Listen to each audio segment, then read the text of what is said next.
We're taking a look at our current temperatures outside right now. Maybe you're thinking about going and looking around at some holiday lights. Mid-50s in Cathedral City, looking at mid-50s down in Thermal as well. Cooler temperatures up to the high desert into Big Bear. We are sub-freezing right now in some of our local mountains. We're starting to see some more winter-like conditions, at least here in the valley.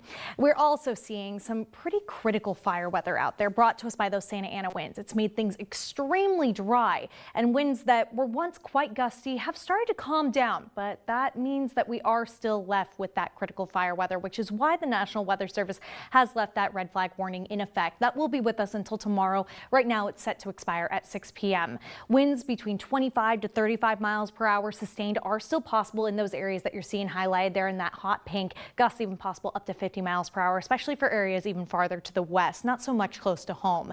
And all of this, again, bringing those dry conditions. We've been seeing dew points and relative humidity values way down low, in single-digit values, even some negative values for your dew points, basically just saying that things are very dry. If you're someone who prefers to look at relative humidity values, we're seeing those in the teens and single digits. All this to say, you need lotion, you need chapstick, and maybe the humidifier even as we continue over the next couple of days. Winds are going to die down. By the time we head toward the evening hours, we'll still see gusts between 10 and 15 miles per hour, even above that for a couple of spots there like Indio you can see. And of course, out farther to the west of the San Gorgonio Pass, that continues to stay a gusty spot. Looking toward tomorrow and as we head into the morning hours, much lighter winds that continue to die down pretty much altogether as we make our way into the later afternoon and into the evening, but at times still a good breeze that should pass on through. So just be prepared for those conditions and be prepared for your travel conditions if you're somebody who's going to be flying.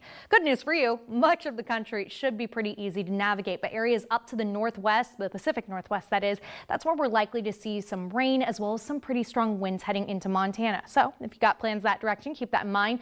My bigger concern lies up toward New England, into Maine, and even parts there of Canada that we are expecting to see several inches of snow accumulate. So areas leading into that, you can see even through West Virginia into Pennsylvania and then all the way through Canada and into New England. That's where we're likely to see the highest impact. So if you've got plans this direction, or maybe you've got family going the opposite direction, make sure that you're keeping an eye on those flight times because things could get a little bit difficult when it comes to travel.